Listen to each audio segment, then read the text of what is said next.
The moment I walked into that shelter corridor, I felt it. You know that heavy silence that sits in the air when too many broken souls are packed into one place? 23 pitbulls. 23 sets of eyes that had learned not to hope anymore. And then I saw him. He was pressed against the back corner of cage number 7, trembling. Not the kind of shaking you see from cold. This was deeper. This was a dog who had learned that humans meant pain. His ribs were visible through his thin coat. Scars crisscrossed his muzzle, and one ear was partially torn. The shelter staff told me his name was Tank. They said he'd been used as a bait dog, then dumped on the streets when he was no longer useful to the people who destroyed him. I still see you watching this without subscribing. And honestly, that breaks my heart. Because dogs like Tank need voices, and your subscription helps us share more rescue stories that can change lives. We need people like you who care. Please, just click that button. Tank would want you to. When I knelt down in front of his cage, Tank didn't move. He just stared at me with those amber eyes that had seen too much cruelty for a 3-year-old dog. I didn't reach through the bars. I didn't make sudden movements. I just sat there on that cold concrete floor and started talking to him. I told him about the couch at my house, about the backyard with the oak tree, about how my husband makes terrible dad jokes, but gives the best belly rubs. 15 minutes passed. Then something incredible happened. Tank's tail gave the tiniest twitch. Not a wag.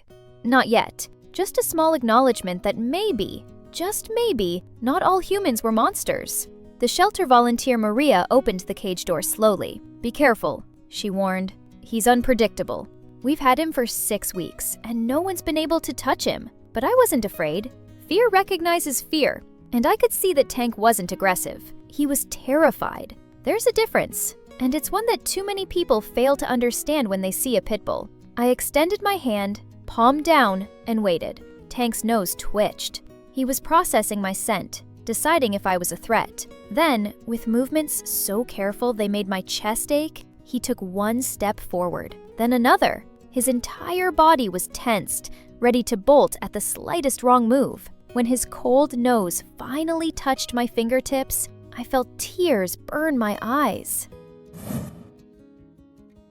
"Hey there, buddy," I whispered. "You're safe now." The adoption papers felt like they took forever to process. Every minute Tank spent in that cage was 1 minute too many. I texted my husband a photo with the caption, "Don't be mad, but we have a son now." His response came 30 seconds later. "Is that a pit bull?" I replied, "He's a survivor, and he's coming home." The car ride was tense. Tank sat rigid in the back seat, eyes darting to every passing vehicle, flinching at every horn. I kept talking to him the whole way, my voice steady and calm. "You're going to love the house, Tank. There's this spot by the window where the afternoon sun comes in, and it's perfect for napping. And wait until you meet Dad. He's going to spoil you rotten." When we pulled into the driveway, my husband was waiting on the porch. I saw the concern flash across his face when Tank stepped out of the car. This big, scarred pit bull who looked like he'd been through hell. But then Tank did something unexpected. He walked directly to my husband and sat down in front of him. Just sat there, looking up with those expressive eyes, as if asking, "Are you safe too?" My husband, this 6'2" former college football player, crouched down to Tank's level, and his voice cracked when he said, "Welcome home, son." Getting Tank inside was a process. He'd stop at every threshold, unwilling to cross. Doorways meant transition, and transitions meant danger in his previous life. We had to physically carry him through the first few doors. But once he made it to the living room and saw the couch, something shifted in his demeanor. He circled it 3 times, sniffing every cushion, then looked at us as if asking permission. "Go ahead, buddy," I encouraged. "It's yours." Tank placed his front paws up tentatively, then hoisted his back legs up. The moment he settled into the soft cushions, his entire body relaxed. Within 5 minutes, he was asleep. Truly, deeply asleep. It was the first time in probably years that he felt safe enough to let his guard down completely. That first week was a revelation. Tank had so much personality buried under all that trauma. We discovered he was terrified of squeaky toys, but loved tennis balls with an almost religious devotion. He'd carry one around in his mouth all day, just holding it like a security blanket. He couldn't figure out how to play fetch yet, The concept of bringing the ball back was foreign to him, but he'd chase it with pure joy written all over his face. His expressions killed me every single day. When he was happy, his whole face lit up. Ears perked forward, eyes bright, mouth hanging open in what looked like a smile. When he was uncertain, one ear would go up and the other down, creating this adorably lopsided look. And when he was content, usually while lying on the couch, he'd make this sound that was half sigh, half groan, like he was releasing years of tension in one breath. The transformation didn't happen overnight. There were setbacks. Loud noises sent him hiding under the bed.